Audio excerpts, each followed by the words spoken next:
ಶ್ರೀ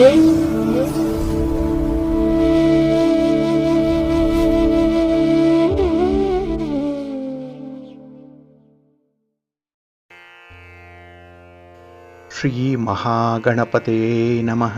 ಶ್ರೀ ಗುರುಭ್ಯೋ ನಮಃ. ಹರಿ ಓಂ.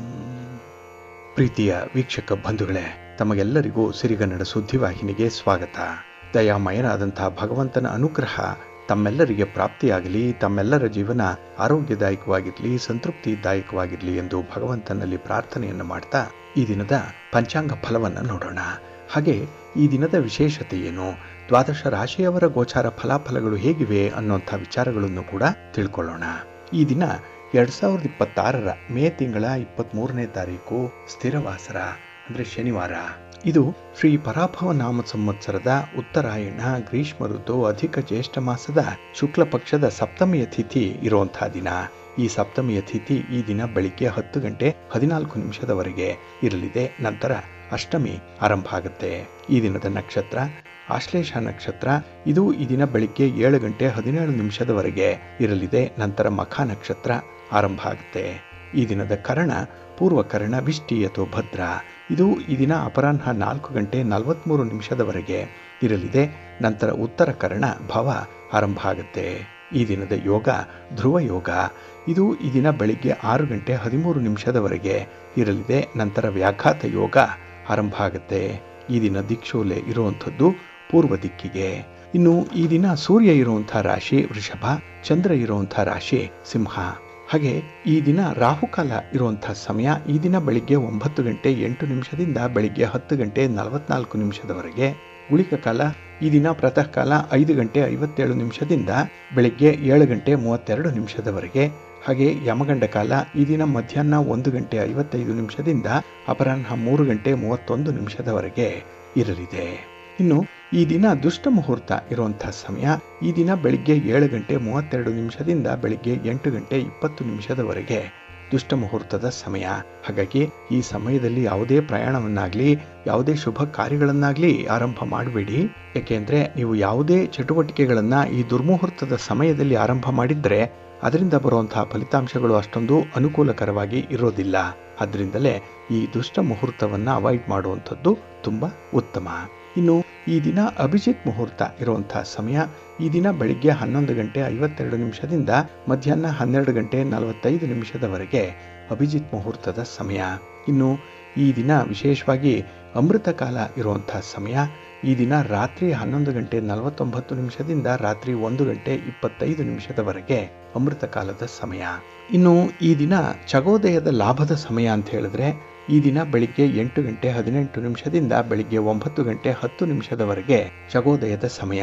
ಹಾಗಾಗಿ ಈ ಸಮಯದಲ್ಲಿ ವ್ಯಾಪಾರಸ್ಥರು ವ್ಯವಹಾರಸ್ಥರು ನಿಮ್ಮ ವ್ಯಾಪಾರಿ ಚಟುವಟಿಕೆಗಳನ್ನು ಆರಂಭ ಮಾಡಬಹುದು. ಹಾಗೆ ಈ ವ್ಯಾಪಾರಿ ಸಂಬಂಧವಾದ ಪ್ರಯಾಣವನ್ನು ಪ್ರಾರಂಭ ಮಾಡಲಿಕ್ಕೂ ಕೂಡ ಈ ಚಗೋದಯದ ಲಾಭದ ಸಮಯ ಬಹಳ ಸೂಕ್ತವಾಗಿರುತ್ತೆ. ಈ ಸಮಯದಲ್ಲಿ ಸ್ವಲ್ಪ ಸ್ಪರ್ಧೆಗಳು ಇರಬಹುದು, ಕಾಂಪಿಟೇಷನ್ ಇರಬಹುದು. ಹಾಗಾಗಿ ಸುಲಭಕ್ಕೆ ನಿಮಗೆ ಈ ದಿನ ವ್ಯವಹಾರಗಳು ಮುಂದುವರಿಯಲ್ಲ. ಆದರೂ ಕೂಡ ನಿಷ್ಠೆಯಿಂದ ಪ್ರಾಮಾಣಿಕತೆಯಿಂದ ಹಾಗೆ ಸಮಯಕ್ಕೆ ಸರಿಯಾಗಿ ನಿಮ್ಮ ಒಂದು ಪ್ರತಿಕ್ರಿಯೆಯನ್ನು ವ್ಯಾಪಾರಕ್ಕೆ ನೀವು ತೋರಿಸೋದ್ರಿಂದ ವ್ಯಾಪಾರದಲ್ಲಿ ನಿಮ್ಮ ಇನ್ವಾಲ್ವ್ಮೆಂಟ್ 100ಕ್ಕೆ 100ರಷ್ಟು ಇರೋದರಿಂದ ಹೆಚ್ಚಿನ ಫಲಿತಾಂಶಗಳು ನಿಮಗೆ ಲಭ್ಯವಾಗುತ್ತೆ. ಹಾಗಾಗಿ ಈ ದಿನ ಈ ಚಗೋದಯದ ಲಾಭದ ಸಮಯವನ್ನು ನೀವು ಅನುಸರಣೆ ಮಾಡಬಹುದು. ಇನ್ನು ಈ ದಿನ ಸೂರ್ಯೋದಯ ಆಗುವಂಥ ಸಮಯ ಈ ದಿನ ಪ್ರಾತಃ ಕಾಲ 5 ಗಂಟೆ 53 ನಿಮಿಷಕ್ಕೆ, ಸೂರ್ಯಾಸ್ತ ಸಂಜೆ 6 ಗಂಟೆ 39 ನಿಮಿಷಕ್ಕೆ. ಇನ್ನು ಈ ದಿನ ಚಂದ್ರನ ಬಲ ಇರುವಂಥ ರಾಶಿಗಳು ಅಂತ ಹೇಳಿದ್ರೆ ಮಿಥುನ, ಸಿಂಹ, ತುಲಾ, ವೃಶ್ಚಿಕ, ಕುಂಭ ಮತ್ತು ಮೀನ. ಈ 6 ರಾಶಿಯವರಿಗೆ ಗೋಚಾರದಲ್ಲಿ ಚಂದ್ರನಿಂದ ಶುಭ ಫಲಗಳ ಯೋಗ ಇರುತ್ತೆ. ಇನ್ನು ಉಳಿದ 6 ರಾಶಿಯವರಿಗೆ ಮಿಶ್ರ ಫಲದ ಯೋಗ ಇರುತ್ತೆ. ಅದನ್ನು ಮುಂದೆ ದ್ವಾದಶ ರಾಶಿಯವರ ಗೋಚಾರ ಫಲಾಫಲಗಳನ್ನು ನೋಡುವಂತಹ ಸಂದರ್ಭದಲ್ಲಿ ಮತ್ತಷ್ಟು ಹೆಚ್ಚಿನ ಮಾಹಿತಿಗಳನ್ನು ತಿಳ್ಕೊಳ್ಳೋಣ. ಇನ್ನು ಈ ದಿನದ ಹೊರದ ಅಧಿಪತಿ ಶನಿ. ಶನಿ ಅಂತ ಹೇಳಿದ್ರೆ ಸ್ಥಿರ, ಅದಕ್ಕಾಗಿಯೇ ಶನಿವಾರವನ್ನು ಸ್ಥಿರವಾಸರ ಅಂತ ಹೇಳಿ ಕರೆಯುವಂಥದ್ದು. ಹಾಗೆ ಈ ದಿನ ಮಾಡುವಂತಹ ಕೆಲಸ ಕಾರ್ಯಗಳು ಸ್ವಲ್ಪ ನಿಧಾನ ಆಗ್ಬೋದು. ಯಾಕೆಂದರೆ ಶನಿ ಮಂದಗತಿಯ ಚಲನೆಯನ್ನು ಹೊಂದಿರುವಂಥವನು. ಆದರೆ ಕೆಲಸಗಳು ನಿಧಾನ ಆದರೂ ಕೂಡ ಶಾಶ್ವತವಾದಂತಹ ಫಲಿತಾಂಶಗಳು ಸಿಕ್ಕತ್ತೆ.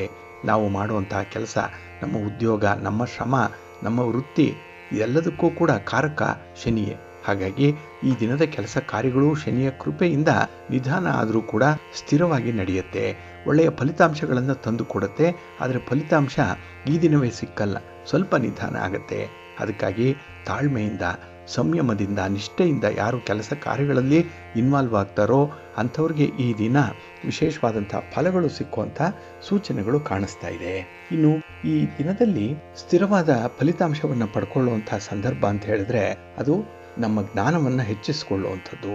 ಏಕೆಂದರೆ ನಾವು ಪಡ್ಕೊಂಡಂತಹ ಜ್ಞಾನ, ನಾವು ಸಂಪಾದನೆ ಮಾಡಿದಂತಹ ಜ್ಞಾನ ನಮ್ಮ ಕೊನೆಯವರೆಗೂ ಕೂಡ ನಮ್ಮ ಜೊತೆಯಲ್ಲೇ ಇರುತ್ತೆ. ಹಾಗಾಗಿನೇ ಆಧ್ಯಾತ್ಮಿಕ ಸಾಧನೆಯನ್ನು ಮಾಡುವಂಥವ್ರಿಗೆ ಈ ದಿನ ತುಂಬ ಅವಕಾಶಗಳಿರುತ್ತೆ, ತುಂಬ ಸೂಕ್ತವಾಗಿರುವಂಥ ದಿನ ಕೂಡ.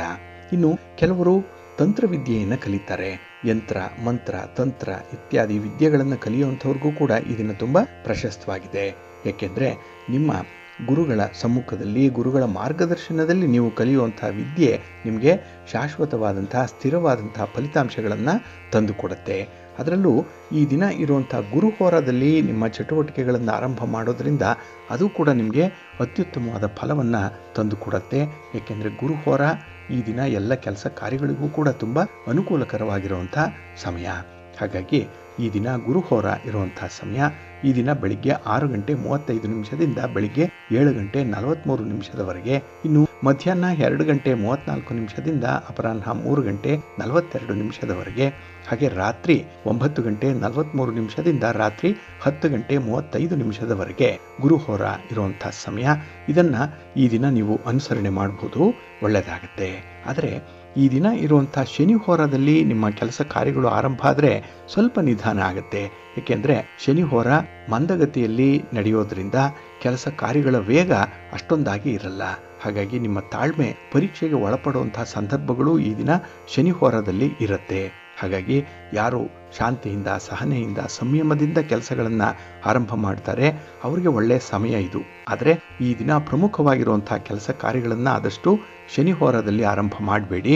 ಏಕೆಂದರೆ ಫಲಿತಾಂಶ ತುಂಬ ನಿಧಾನ ಆಗೋದ್ರಿಂದ ಈ ಫಲಿತಾಂಶವನ್ನು ಆಧರಿಸಿರುವಂಥ ಬೇರೆ ಬೇರೆ ಪ್ರವೃತ್ತಿಗಳು ನಿಮಗೆ ನಿಧಾನವನ್ನು ತರುತ್ತೆ, ತುಂಬ ಡಿಲೇ ಆಗುತ್ತೆ. ಅದಕ್ಕಾಗಿಯೇ ವ್ಯಾಪಾರಿ ವರ್ಗದವರಿಗೆ ಬಹಳ ಚುರುಕಾಗಿ ಕೆಲಸಗಳಾಗಬೇಕು, ಸಮಯಕ್ಕೆ ಸರಿಯಾಗಿ ಆಗಬೇಕು. ಅದಕ್ಕಾಗಿ ಆದಷ್ಟು ಶನಿ ಹೋರದಲ್ಲಿ ಯಾವುದೇ ಪ್ರಮುಖ ಕೆಲಸಗಳನ್ನು ಆರಂಭ ಮಾಡುವಂಥ ಒಂದು ಮನಸ್ಸು ಮಾಡಬೇಡಿ.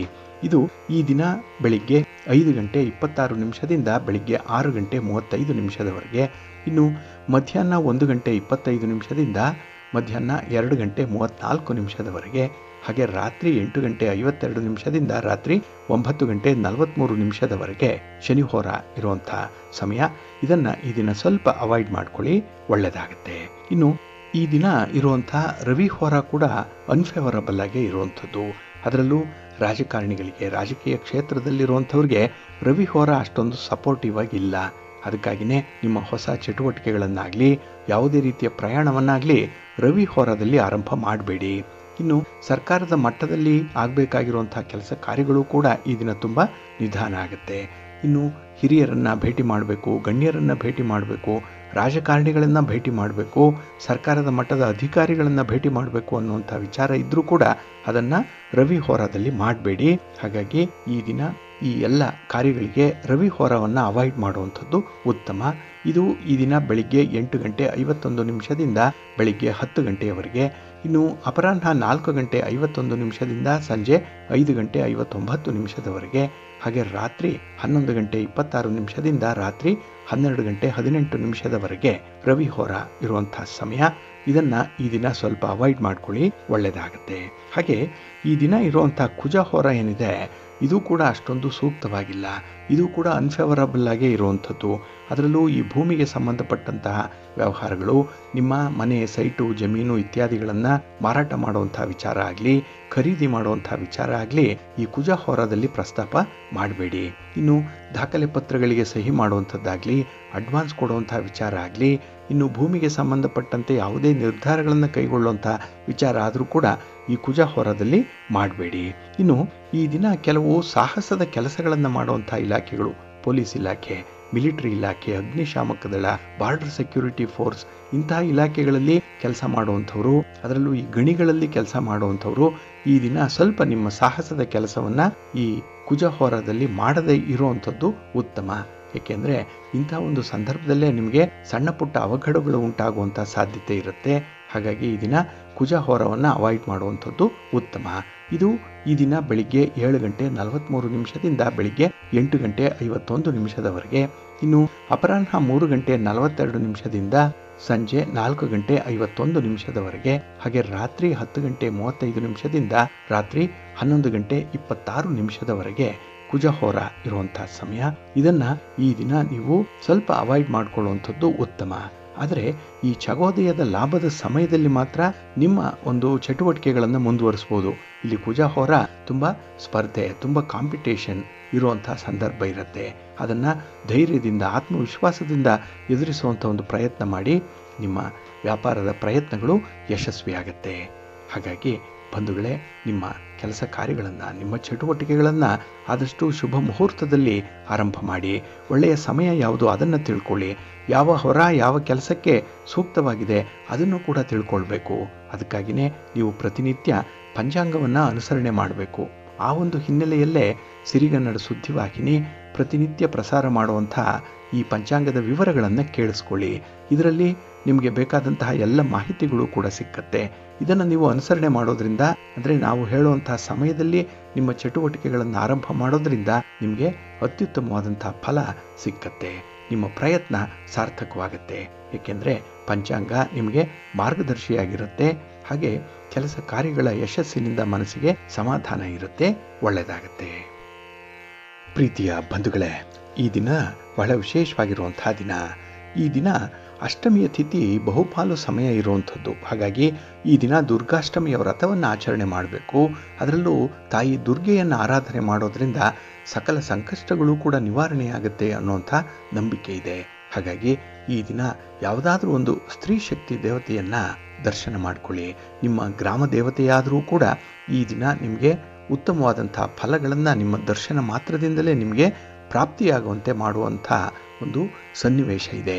ಹಾಗಾಗಿ ಈ ದಿನ ತಾಯಿ ದುರ್ಗಾದೇವಿಯ ದರ್ಶನ ಮಾಡುವಂಥದ್ದು, ದುರ್ಗಾ ಸ್ತುತಿಯನ್ನು ಮಾಡಿ ದುರ್ಗಾ ಸ್ತೋತ್ರಗಳನ್ನು ಹೇಳ್ಕೊಳ್ಳೋದ್ರಿಂದ ಉತ್ತಮ ಫಲಗಳು ಸಿಕ್ಕತ್ತೆ. ಹಾಗೆ ಈ ದುರ್ಗಾಷ್ಟಮಿಯ ದಿನ ನಾವು ಈ ವಿವಾಹಕ್ಕೆ ಸಂಬಂಧಪಟ್ಟಂತಹ ಕೆಲವೊಂದು ಅಡೆತಡೆಗಳ ಬಗ್ಗೆ, ಕೆಲವೊಂದು ದೋಷಗಳ ಬಗ್ಗೆ, ಹಾಗೆ ಮನೆಯಲ್ಲಿ ಕೆಲವರಿಂದ ತೊಂದರೆಗಳಾಗುತ್ತೆ ನವ ವಿವಾಹಿತರಿಗೆ, ಅಂಥದ್ದರ ಬಗ್ಗೆ, ಅದರ ಪರಿಹಾರದ ಬಗ್ಗೆ ಕೆಲವೊಂದು ಮಾಹಿತಿಗಳನ್ನು ನೋಡೋಣ. ಇಲ್ಲಿ ಯಾರು ವಿವಾಹ ಆಗಬೇಕು ಅಂತ ಇದ್ದಾರೋ ಅವರಿಗೆ ಜೀವನದಲ್ಲಿ ತುಂಬ ಶಾಂತಿ, ಸಹನೆ ಇರಬೇಕು, ತ್ಯಾಗ ಮನೋಭಾವ ಇರಬೇಕು, ಹೊಂದಾಣಿಕೆ ಇರಬೇಕು. ಬಹಳ ಮುಖ್ಯವಾಗಿ ಇಲ್ಲ ಅಂತ ಹೇಳಿದ್ರೆ ಸಣ್ಣ ಪುಟ್ಟ ವಿಚಾರಗಳಿಗೂ ಕೂಡ ಅವರು ದೋಷಗಳನ್ನು ಹುಡುಕುವಂಥದ್ದು, ಆ ದೋಷವೇ ಪ್ರಧಾನವಾಗಿ ಕಾಣುತ್ತೆ. ಹಾಗಾಗಿ ವಧುವಿಗೆ ವರನಾಗಲಿ ಅಥವಾ ವರನಿಗೆ ವಧುವಾಗಲಿ ಇಷ್ಟ ಆಗಲ್ಲ. ಇದರಿಂದ ಈ ವಿವಾಹ ಅನ್ನುವಂಥದ್ದು ಮುಂದೂಡಲ್ಪಡ್ತಾ ಇರುತ್ತೆ. ಹಾಗಾಗಿನೇ ವಿವಾಹದ ಸಮಯವನ್ನು ಅವರು ಮುಂದಕ್ಕೆ ತಳ್ತಾ ಸ್ವಯಂಕೃತ ಅಪರಾಧವಾಗಿ ತಮಗೆ ತಾವೇ ತಡೆ ಮಾಡಿಕೊಳ್ಳುವಂಥ ಸಾಧ್ಯತೆಗಳು ಜಾಸ್ತಿ ಇರುತ್ತೆ. ಹಾಗಾಗಿ ಹಿರಿಯರು ಹೇಳಿದಂಥ ವಿಚಾರಗಳನ್ನು ಗಮನ ಇಟ್ಟು ಕೇಳಿಸ್ಕೊಳ್ಳುವಂಥದ್ದು, ಹಾಗೆ ನಿಮಗೆ ಮುಂದೆ ಭವಿಷ್ಯದಲ್ಲಿ ಆ ನಿಮ್ಮ ಸಂಗಾತಿ ಸಪೋರ್ಟಿವ್ ಆಗಿರ್ತಾರಾ ಇಲ್ವಾ ಅನ್ನುವಂಥದ್ದನ್ನು ನೀವು ಖಾತ್ರಿಪಡಿಸ್ಕೊಂಡು ಕೆಲವೊಮ್ಮೆ ಸ್ವಲ್ಪ ಹೊಂದಾಣಿಕೆಯನ್ನು ಮಾಡಿಕೊಂಡು ವಿವಾಹಕ್ಕೆ ಒಪ್ಪಿಗೆ ಕೊಡುವಂಥದ್ದು ಉತ್ತಮ. ಅದಕ್ಕೆ ಬಹಳ ಮುಖ್ಯವಾಗಿ ಜಾತಕಗಳ ಹೊಂದಾಣಿಕೆ ಮಾಡುವಂಥದ್ದಿದೆ. ಕುಜದೋಷ ಇದ್ದರೆ ಅದರ ಪರಿಹಾರ ಮಾಡುವಂಥದ್ದು ಇದೆ. ಹಾಗಾಗಿ ಜ್ಯೋತಿಷಿಗಳು ಆ ಭಾಗವನ್ನು ನೋಡ್ಕೊಳ್ತಾರೆ. ಆದರೆ ತಂದೆ ತಾಯಿಯಂದರು ವಿವಾಹದ ಜವಾಬ್ದಾರಿಯನ್ನು ನಿರ್ವಹಣೆ ಮಾಡ್ತಾರೆ. ಇನ್ನು ಬಹಳ ಮುಖ್ಯವಾಗಿ ಗಮನಿಸಬೇಕಾಗಿರುವಂಥದ್ದು ವಧು ಮತ್ತು ವರ ಇವರಿಬ್ಬರ ಪರಸ್ಪರ ಮನಸ್ಸುಗಳಲ್ಲಿ ಇರುವಂಥ ಒಪ್ಪಿಗೆ. ಇದು ರಾಜಿ ಸೂತ್ರದ ಮೇಲೆ ಆದರೆ ತುಂಬ ಉತ್ತಮ ಅನ್ನುವಂಥ ಒಂದು ಅಭಿಪ್ರಾಯ ಇದೆ. ಹಾಗಾಗಿ ಕೆಲವರಿಗೆ ವಿವಾಹ ತುಂಬ ತಡವಾಗ್ತಾ ಇರುವಂಥ ಸಂದರ್ಭದಲ್ಲಿ ಅವರು ಬಹಳ ವಿಶೇಷವಾಗಿ ಒಂದು ಸಣ್ಣ ಪರಿಹಾರವನ್ನು ಮಾಡ್ಕೊಳ್ಬೋದು. ಏನಂದರೆ ಶ್ರೀರಂಗಪಟ್ಟಣಕ್ಕೋ ಅಥವಾ ಮಹಾವಿಷ್ಣು ಇರುವಂಥ, ವಿಷ್ಣು ತತ್ವ ಇರುವಂಥ ಯಾವುದಾದ್ರೂ ಒಂದು ದೇವಾಲಯಕ್ಕೆ ಹೋಗಿ ರಂಗನಾಥನಿಗೆ ಅಥವಾ ಲಕ್ಷ್ಮೀ ವೆಂಕಟೇಶ್ವರನಿಗೆ ಬಿಳಿ ರೇಷ್ಮೆ ಪಂಚೆ, ಬಿಳಿ ರೇಷ್ಮೆ ಶಲ್ಯವನ್ನು, ಒಂದು ಹಿಡಿ ಬಿಳಿ ಅವರೆಕಾಳು, ಒಂದು ಹಿಡಿ ಬಿಳಿ ಕಲ್ಲು ಸಕ್ಕರೆ ದೇವರಿಗೆ ಅರ್ಚನೆ ಮಾಡಲಿಕ್ಕೆ ಕೊಟ್ಟು ಹೊರಗೆ ಬಂದ ಮೇಲೆ ಹಸುವಿಗೆ ಸ್ವಲ್ಪ ಬಾಳೆಹಣ್ಣು ಹಾಗೆ ಬೆಲ್ಲವನ್ನು ತಿನ್ನಿಸಿದ್ರೆ ಅವರಿಗೆ ಎಂಥದ್ದೇ ಸಂದರ್ಭದಲ್ಲಿ ವಿವಾಹ ತಡ ಆಗಿದ್ರೂ ಕೂಡ ಬಹಳ ಬೇಗ ನೆರವೇರುತ್ತೆ ಅನ್ನುವಂಥ ಒಂದು ನಂಬಿಕೆ ಇದೆ. ಇನ್ನು ಶೀಘ್ರ ವಿವಾಹ ಆಗಬೇಕು ಅನ್ನುವಂಥವ್ರು ಪ್ರತಿ ಗುರುವಾರ ನವಗ್ರಹಗಳಿಗೆ 5 ಪ್ರದಕ್ಷಿಣೆ ಮಾಡಬೇಕು. 100 ಗ್ರಾಂನಷ್ಟು ಕಡಲೆಕಾಳನ್ನು ದಕ್ಷಿಣ ಸಮೇತ ಸತ್ಪಾತ್ರರಿಗೆ ದಾನ ಮಾಡಬೇಕು. ಇಲ್ಲಿ ದಾನ ಮಾಡುವಂಥ ವಿಚಾರ ಕೂಡ ನೀವು ಗಮನದಲ್ಲಿಟ್ಕೊಳ್ಬೇಕು. ಅವರು ಪ್ರತಿನಿತ್ಯ ದೇವರ ಪೂಜೆಯನ್ನು ಅನುಷ್ಠಾನ ಮಾಡ್ತಾ ಇರಬೇಕು. ಗಾಯತ್ರಿ ಮಂತ್ರವನ್ನು ಪಠಣ ಮಾಡ್ತಾ ಇರಬೇಕು. ಸಂಧ್ಯಾ ವಂದನೆಯನ್ನು ಮಾಡಬೇಕು. ಜೊತೆಗೆ ಅವರಿಗೆ ಆ ಬ್ರಾಹ್ಮಣ ಪುರೋಹಿತನಿಗಾಗಲಿ ಅರ್ಚಕರಿಗಾಗಲಿ ವಿವಾಹ ಆಗಿರಬೇಕು. ವಿವಾಹ ಆದಮೇಲೆ ಅವರಿಗೆ ಸಂತಾನ ಆಗಿರಬೇಕು. ಅಂಥವರು ಸತ್ಪಾತ್ರರು ಅನ್ನುವಂಥ ಒಂದು ವಿಚಾರ ಇದೆ. ಅಂಥವ್ರಿಗೆ ನೀವು ದಕ್ಷಿಣೆ ಸಮೇತ ವಸ್ತುಗಳನ್ನು ದಾನ ಮಾಡಿ ಹಳದಿ ವಸ್ತ್ರವನ್ನು ದಾನ ಮಾಡ್ತಾ ಬರೋದ್ರಿಂದ ಗುರುಶಾಂತಿ ಮಂತ್ರವನ್ನು 108 ಸಲ ಪ್ರತಿನಿತ್ಯ ಪಠಣ ಮಾಡೋದ್ರಿಂದ ವಿವಾಹ ಬಹಳ ಬೇಗ ನೆರವೇರುತ್ತೆ. ಯಾವುದೇ ಅಡೆತಡೆಗಳಿರಲಿ, ಅಡ್ಡಿ ಆತಂಕಗಳಿದ್ರೂ ಕೂಡ ಅದನ್ನು ಮೀರಿ ನೀವು ವಿವಾಹಕ್ಕೆ ಏರ್ಪಾಟು ಮಾಡಿಕೊಳ್ಳಿಕ್ಕೆ ಸಾಧ್ಯವಾಗುತ್ತೆ. ಹಾಗಾಗಿ ಇಲ್ಲಿ ದೇವಾನಾಂಚ ಋಷೀಣಾಂಚ ಗುರುಂ ಕಾಂಚಾನ ಸನ್ನಿಭಂ ಬುದ್ಧಿಭೂತಂ ತ್ರಿಲೋಕೇಶಂ ತಂ ನಮಾಮಿ ಬೃಹಸ್ಪತಿಂ ಅನ್ನುವಂಥ ಒಂದು ಮಂತ್ರವನ್ನು 108 ಸಲ ಪಠಣ ಮಾಡಬೇಕು. ಇದರಿಂದ ಯಾವುದೇ ತಡೆ ಇದ್ದರೂ ಕೂಡ ನಿವಾರಣೆ ಆಗುತ್ತೆ. ಕೆಲವರು ಮಾಟ ಮಂತ್ರ ಇತ್ಯಾದಿಗಳನ್ನು ಮಾಡಿಸಿರುವಂಥವರು ಕೂಡ ಈ ಒಂದು ಮಂತ್ರವನ್ನು ಪಠಣ ಮಾಡೋದ್ರಿಂದ ಅದು ಕೂಡ ನಿವಾರಣೆಯಾಗಿ ಶೀಘ್ರ ವಿವಾಹ ಆಗುತ್ತೆ. ಇನ್ನು ಪುರುಷರಿಗೆ ವಿವಾಹ ಏನಾದರೂ ನಿಧಾನವಾಗಿದ್ದರೆ ಅಥವಾ ಅವರಿಗೆ ಅನುಕೂಲಕರವಾಗುವಂಥ ಒಂದು ವಧು ದೊರೆಯದೇ ಇದ್ದರೆ ಅಂಥವರು ಪ್ರತಿ ಶುಕ್ರವಾರ ಶುಕ್ರ ಶಾಂತಿ ಮಂತ್ರವನ್ನು 108 ಬಾರಿ ಪಠಣ ಮಾಡಬೇಕು. ಇಲ್ಲಿ ಶುಕ್ರ ಶಾಂತಿ ಮಂತ್ರ ಬಹಳ ವಿಶೇಷವಾಗಿ ಇರುವಂಥದ್ದು. ಹಿಮಕುಂದ ಮೃಣಾಲಾಭಂ ದೈತ್ಯಾನಾಂ ಪರಮಂ ಗುರು ಸರ್ವಶಾಸ್ತ್ರ ಪ್ರವಕ್ತಾರಂ ಭಾರ್ಗವಂ ಪ್ರಣಮಾಮ್ಯಹಂ ಅನ್ನುವಂಥ ಮಂತ್ರವನ್ನು ಹೇಳಬೇಕು 108 ಬಾರಿ ಶುಕ್ರವಾರದ ದಿನ. ಜೊತೆಗೆ ನವಗ್ರಹಗಳಿಗೆ 6 ಪ್ರದಕ್ಷಿಣೆಯನ್ನು ಮಾಡಬೇಕು ಈ ಮಂತ್ರ ಹೇಳಿದ ನಂತರದಲ್ಲಿ.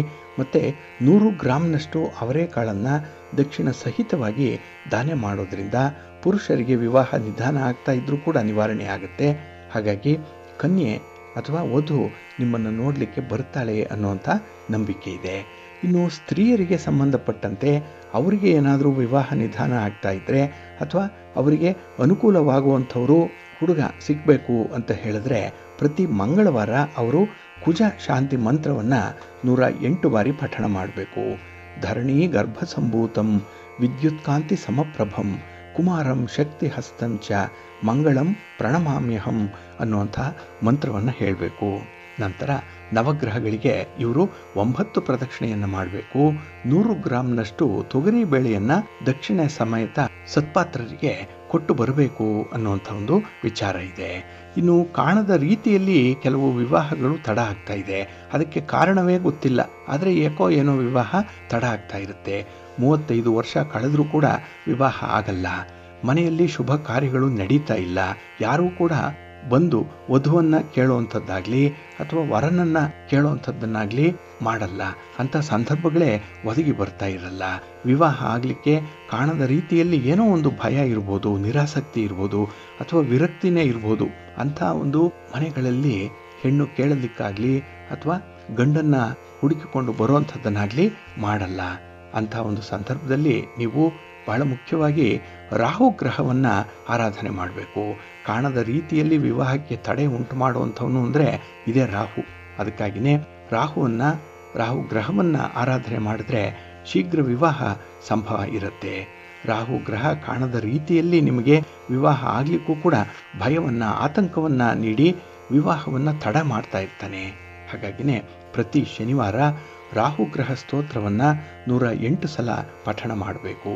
ಅದು ಅರ್ಧಕಾಯಂ ಮಹಾವೀರಂ ಚಂದ್ರಾದಿತ್ಯ ವಿಮರ್ಧನಂ ಸಿಂಹಿಕಾ ಗರ್ಭಸಂಭೂತಂ ತಂ ರಾಹು ಪ್ರಣಮಾಮ್ಯಹಂ ಅನ್ನುವಂಥ ಒಂದು ಸ್ತೋತ್ರವನ್ನು 108 ಬಾರಿ ಪಠಣ ಮಾಡಬೇಕು. ಪ್ರತಿದಿನ ದುರ್ಗಾ ಕವಚವನ್ನು ಕೂಡ 1 ಬಾರಿ ಪಠಣ ಮಾಡಬೇಕು. ಹಾಗಾಗಿ ಈ ದಿನ ದುರ್ಗಾಷ್ಟಮಿ ಇರೋದರಿಂದ ಈ ಒಂದು ವಿಚಾರವನ್ನು ಗಮನದಲ್ಲಿಟ್ಕೊಂಡು ದುರ್ಗಾ ಸ್ತುತಿಯನ್ನು ಮಾಡಿ ಓಂ ಹ್ರೀಂ ದುಂ ದುರ್ಗಾಯೈ ನಮಃ ಅನ್ನುವಂಥ ಒಂದು ಮಂತ್ರವನ್ನು ಬೀಜಾಕ್ಷರ ಮಂತ್ರ ಇದನ್ನು 108 ಬಾರಿ ಪಠಣ ಮಾಡಬೇಕು. ಹಾಗೆ ಶ್ರೀ ಲಲಿತಾ ತ್ರಿಶತಿಯನ್ನು 1 ಸಲ ಪಠಣ ಮಾಡಿದ್ರೂ ಸಾಕು. ಹಾಗಾಗಿ ಪ್ರತಿ ಶನಿವಾರ ನವಗ್ರಹಗಳಿಗೆ ಪ್ರದಕ್ಷಿಣೆಯನ್ನು ಮಾಡಿ 100 ಗ್ರಾಂನಷ್ಟು ಉದ್ದಿನ ಬೇಳೆಯನ್ನು ದಾನ ಮಾಡೋದ್ರಿಂದ ಹಾಗೆ ಪ್ರತಿ ಶನಿವಾರ ರಾಹುವಿಗೆ ಅರ್ಚನೆ ಮಾಡಿ ಶೀಘ್ರವಾಗಿ ವಿವಾಹ ನಿಶ್ಚಿತ ಆಗೇ ಆಗುತ್ತೆ. ಹಾಗಾಗಿ ವಿವಾಹ ತಡ ಆಗ್ತಾ ಇರುವಂಥವ್ರು, ನಮಗೆ ಗೊತ್ತಿಲ್ಲದ ರೀತಿಯಲ್ಲಿ ವಿವಾಹದ ತಡೆಗೆ ಕಾರಣಗಳು ಉಂಟಾಗ್ತಾ ಇದ್ದರೆ ಅದು ನಿವಾರಣೆಯಾಗುತ್ತೆ. ಹಾಗಾಗಿ ಈ ವಿವಾಹದ ಸಂದರ್ಭದಲ್ಲಿ ವಿವಾಹ ತಡ ಆಗ್ತಾ ಇದ್ದರೆ ಅಥವಾ ತಡ ಆಗಲಿಕ್ಕೆ ನಮಗೆ ಕಾರಣಗಳೇ ಗೊತ್ತಿಲ್ಲ ಅಂದರೂ ಕೂಡ ಈ ಒಂದು ಪರಿಹಾರವನ್ನು ಮಾಡಿಕೊಳ್ಳೋದ್ರಿಂದ ಅತ್ಯುತ್ತಮವಾದಂಥ ಫಲಗಳು ಬರುತ್ತೆ. ಜೊತೆಗೆ ಬಹಳ ಬೇಗ ವಿವಾಹ ಸೆಟ್ ಆಗುತ್ತೆ ಅನ್ನುವಂಥ ಒಂದು ವಿಚಾರ ಇದೆ. ಇನ್ನು ಕುಜದೋಷಕ್ಕೆ ಈಗಾಗಲೇ ಪರಿಹಾರವನ್ನು ಕೂಡ ಹೇಳಿದ್ದೀವಿ ನಾವು ನಿನ್ನೆ ಮೊನ್ನೆಯ ಸಂಚಿಕೆಗಳಲ್ಲಿ. ಇಲ್ಲಿ ಬಹಳ ವಿಶೇಷವಾಗಿ ನೀವು ಇನ್ನೆರಡು ಪರಿಹಾರಗಳನ್ನು ಕುಜದೋಷ ಪರಿಹಾರಾರ್ಥವಾಗಿ ಮಾಡಿಕೊಳ್ಬೇಕಾಗತ್ತೆ.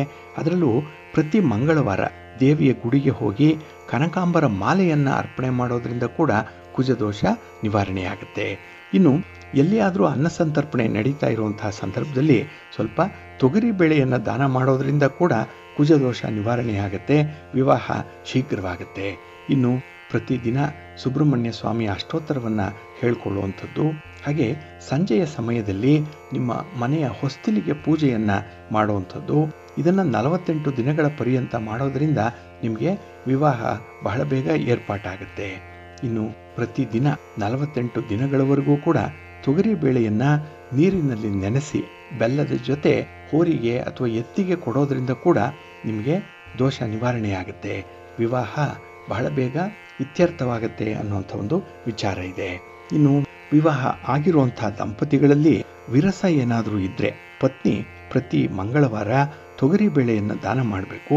ನವಗ್ರಹಗಳಿಗೆ 9 ಸುತ್ತು ಪ್ರದಕ್ಷಿಣೆ ಹಾಕಿ ಬರೋದರಿಂದ ಪತಿ ಪತ್ನಿಯರ ಮಧ್ಯೆ ಇರುವಂಥ ವಿರಸ ದೂರವಾಗುತ್ತೆ. ಇನ್ನು ಪತಿಗೆ ಪತ್ನಿಯ ಸಹಕಾರ ಇಲ್ಲದೆ ತೊಂದರೆ ಇರುವಂಥ ಸಂದರ್ಭಗಳು ಕೂಡ ಇದೆ.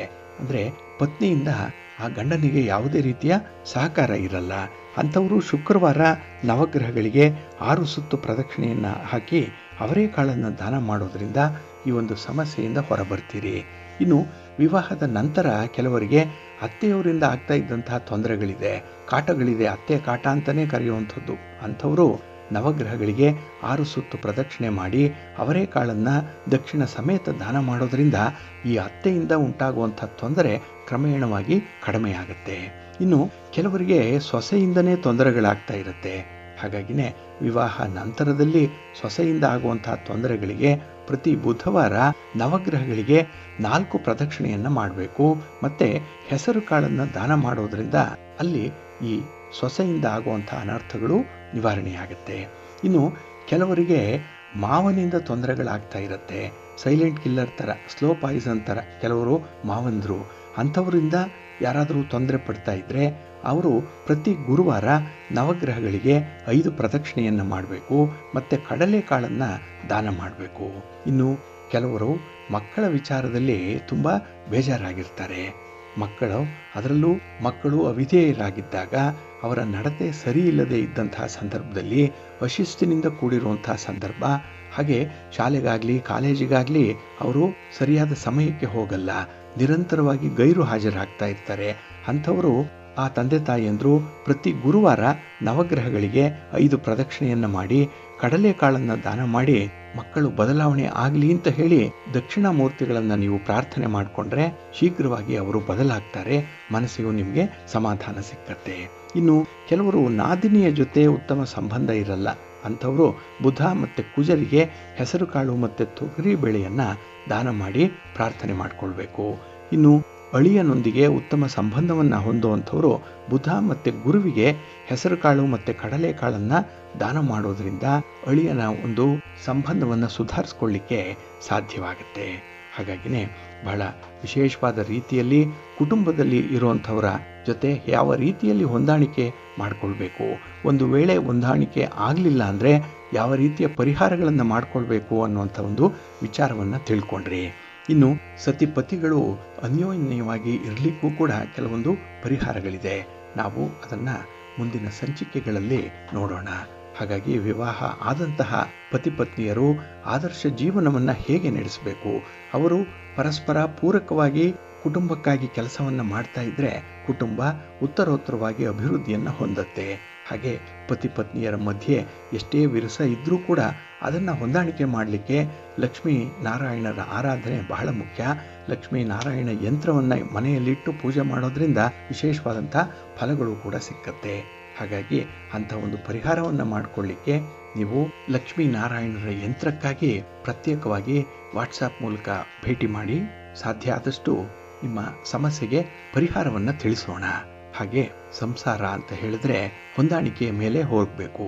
ಅದು ಸಂಸಾರ ಅನ್ನುವಂಥ ಒಂದು ಬಂಡಿಗೆ ಇರುವಂತಹ 2 ಚಕ್ರಗಳು, ಪತಿ ಪತ್ನಿಯರು ಇವರಿಬ್ಬರೂ ಕೂಡ ಸಮಾನವಾಗಿ ಒಂದೇ ವೇಗದಲ್ಲಿ ಚಲಿಸುವಂಥ ಪ್ರವೃತ್ತಿಯವರು ಆಗಿರಬೇಕು. ಹಾಗಾಗಿ ಅಂತಹ ಸಂದರ್ಭದಲ್ಲಿ ಮಾತ್ರ ಈ ಸಾಂಸಾರಿಕವಾಗಿ ಸುಖ ಸೌಖ್ಯ ಅನ್ನುವಂಥದ್ದು ಇರುತ್ತೆ. ಇಲ್ಲ ಸಂಸಾರವೇ ಒಂದು ದೊಡ್ಡ ಭಾರವಾಗತ್ತೆ. ಪ್ರತಿನಿತ್ಯ ಜೀವನಕ್ಕಾಗಿಯೇ ಹೋರಾಟ ಮಾಡುವಂತಹ ಸಂದರ್ಭಗಳು ಬರುವಂಥದ್ದಿದೆ. ಅದನ್ನು ಪರಿಹಾರ ಮಾಡಿಕೊಳ್ಬೇಕು. ಸೂಕ್ತವಾಗಿ ಸೂಕ್ತ ಸನ್ನಿವೇಶದಲ್ಲಿ ಸೂಕ್ತ ಸಮಯದಲ್ಲಿ ಮಾಡಿಕೊಳ್ಳುವಂಥದ್ದು ತುಂಬ ಮುಖ್ಯ. ಈ ಬಗ್ಗೆ ನೀವು ಧನಾತ್ಮಕವಾದಂತಹ ಒಂದು ಆಲೋಚನೆಯನ್ನು ಮಾಡಿ ಒಳ್ಳೆಯದಾಗುತ್ತೆ. ಪ್ರೀತಿಯ ಬಂಧುಗಳೇ, ಇನ್ನು ಮುಂದೆ 12 ರಾಶಿಯವರ ಗೋಚಾರ ಫಲಾಫಲಗಳು ಹೇಗಿವೆ ನೋಡೋಣ ಬನ್ನಿ. ಮೊದಲಿಗೆ ಮೇಷರಾಶಿ. ಮೇಷರಾಶಿಯವರಿಗೆ ಈ ದಿನ ಪಂಚಮದಲ್ಲಿ ಚಂದ್ರ ಇರುವಂತಹ ದಿನ. ಅದರಲ್ಲೂ ಈ ದಿನ ಕೇತುವಿನ ಜೊತೆಯಲ್ಲಿ ಚಂದ್ರನ ಸಮಾಗಮ ಆಗ್ತಾ ಇರುವಂತಹ ಸಂದರ್ಭ. ಹಾಗಾಗಿ ಈ ದಿನ ಜೀವನದಲ್ಲೇ ಸ್ವಲ್ಪ ನಿರ್ಲಿಪ್ತತೆ ಇರುವಂಥದ್ದು, ಸ್ಥಿತಪ್ರಜ್ಞತೆ ಇರುವಂಥದ್ದು. ಹಾಗಾಗಿ ಯಾವುದೂ ಬೇಡಪ್ಪ, ಇರುವಂಥದ್ದೇ ಸಾಕು ಅನ್ನುವಂಥ ಒಂದು ಮನಸ್ಥಿತಿ ಇರುವಂಥದ್ದು. ಹಾಗಾಗಿ ಈ ದಿನ ಎಲ್ಲ ವಿಚಾರಗಳಲ್ಲಿ ಎಲ್ಲ ಕ್ಷೇತ್ರಗಳಲ್ಲೂ ಕೂಡ ನಿಮ್ಮ ಆಸಕ್ತಿ ಅಷ್ಟಕ್ಕಷ್ಟೇ ಇರುವಂಥದ್ದಾಗತ್ತೆ. ಇನ್ನು ಈ ದಿನದಲ್ಲಿ ಸ್ಥಿರಾಸ್ತಿಯ ಕ್ರಯ ವಿಕ್ರಯ ಇತ್ಯಾದಿ ವ್ಯವಹಾರಗಳಲ್ಲಿ ಅಷ್ಟೊಂದು ಅನುಕೂಲತೆಗಳಿಲ್ಲ. ಹಾಗಾಗಿ ಈ ದಿನ ಸ್ಥಿರಾಸ್ತಿಯ ಬಗ್ಗೆ ಯಾವುದೇ ರೀತಿಯ ತೀರ್ಮಾನಗಳನ್ನು ಕೈಗೊಳ್ಳಲಿಕ್ಕೆ ಹೋಗಬೇಡಿ. ಇನ್ನು ಈ ದಿನ ಸಾಹಿತ್ಯದಲ್ಲಿ ಅಭಿರುಚಿ ಹೊಂದಿರುವಂಥವ್ರಿಗೆ ಮಾತ್ರ ಅಲ್ಪ ಸ್ವಲ್ಪ ಸಮಾಧಾನ ಇದೆ. ಏಕೆಂದರೆ ಒಳ್ಳೆಯ ಪುಸ್ತಕಗಳನ್ನು ಓದಿದಾಗ ನಿಮಗೆ ಅದು ಮಾರ್ಗದರ್ಶಿಯಾಗಿ ಇರುತ್ತೆ. ಒಳ್ಳೆಯ ಸಮಯವನ್ನು ಕಳೆಯುವಂಥ ಒಂದು ಸದ್ವಿಚಾರಗಳು ಮನಸ್ಸಿಗೆ ಬರುವಂಥ ಸಂದರ್ಭಗಳಿರುತ್ತೆ. ಇಲ್ಲ ಅಂದರೆ ಅದೇ ಸ್ನೇಹಿತರ ಜೊತೆಯಲ್ಲೇ ಇದ್ದಾಗ ನಿಮ್ಮ ಮನಸ್ಸು ಕೂಡ ಈ ದಿನ ಕಲುಷಿತ ಆಗುತ್ತೆ. ಹೊಸ ವಿಚಾರಗಳಲ್ಲಿ ಈ ದಿನ ನಿಮಗೆ ಆಸಕ್ತಿ ಇಲ್ಲ. ಆಸಕ್ತಿ ಇದ್ರೂ ಕೂಡ ನಿಮ್ಮ ಒಂದು ಕಲಿಯಬೇಕು ಅನ್ನುವಂಥ ಒಂದು ಹಠದ ಬಾಗಿಲು ಮುಚ್ಚಿರುವಂಥ ಸಾಧ್ಯತೆ ಜಾಸ್ತಿ ಇರುತ್ತೆ. ಇನ್ನು ಕಷ್ಟಪಟ್ಟು ಮಾಡಿದಂತಹ ಕೆಲಸಕ್ಕೆ ಉತ್ತಮ ಪ್ರತಿಫಲ ಈ ದಿನ ಸಿಕ್ಕಲ್ಲ. ಇದರಿಂದ ಕೂಡ ನಿಮಗೆ ಕೆಲಸದ ಕಡೆ ನಿರಾಸಕ್ತಿ ಉಂಟಾಗುವಂಥ ಸಾಧ್ಯತೆ ಇರುತ್ತೆ. ಇನ್ನು ಈ ದಿನ ನಿಮ್ಮ ಯೋಗ್ಯತೆ, ನಿಮ್ಮ ಸಾಮರ್ಥ್ಯ ಇದನ್ನು ಎಲ್ಲಾದರೂ ಗರಿಷ್ಠ ಮಟ್ಟದಲ್ಲಿ ಉಪಯೋಗಿಸಬೇಕು, ಲಾಭವನ್ನು ಪಡ್ಕೊಳ್ಬೇಕು ಅನ್ನುವಂಥ ಪ್ರಯತ್ನ ಕೂಡ ವಿಫಲ ಆಗುತ್ತೆ. ಯಾರದ್ದೋ ಮೂರನೆಯವರ ಕೈವಾಡದಿಂದ ಈ ದಿನ ನಿಮ್ಮ ಪ್ರತಿಭೆ ಬೆಳಕಿಗೆ ಬರಲ್ಲ. ನಿಮ್ಮ ಪ್ರಯತ್ನ ಒಳ್ಳೆಯ ಫಲವನ್ನು ತರಲ್ಲ. ಹಾಗಾಗಿನೇ ಈ ದಿನ ನಿಮ್ಮ ಹಿತಶತ್ರುಗಳ ಕಾಟದಿಂದ ನೀವು ಕಡಿಮೆ ಮಟ್ಟಕ್ಕೆ ಸೆಟ್ಲ್ ಆಗುವಂಥ ಸಾಧ್ಯತೆ ಇರುತ್ತೆ. ಇನ್ನು ಈ ದಿನ ಕೆಲವೊಂದು ಆಶ್ಚರ್ಯಕರವಾದಂತಹ ಘಟನೆಗಳು ಕೂಡ ನಡೆಯುವಂಥದ್ದು ಇದೆ. ಜೀವನದಲ್ಲಿ ಈ ಏರಿಳಿತಗಳ ಜೀವನ ಏನಿದೆ ಇದರಲ್ಲಿ ಇಂತಹ ಘಟನೆಗಳು ಕೂಡ ಈ ದಿನ ನಿಮಗೆ ಮೂಕ ಸಾಕ್ಷಿಯಾಗಿ ನಿಲ್ಲುವಂಥದ್ದು ಇದೆ. ಒಟ್ಟಾರೆ ಈ ದಿನದ ಕೆಲಸ ಕಾರ್ಯಗಳು ಅಷ್ಟಕ್ಕಷ್ಟೇ ಫಲವನ್ನು ತರುವಂಥದ್ದು. ಜೊತೆಗೆ ನಿಮ್ಮ ಆರೋಗ್ಯದ ಕಡೆ ಈ ದಿನ ಸ್ವಲ್ಪ ಗಮನ ಕೊಡುವಂಥದ್ದು ಉತ್ತಮ.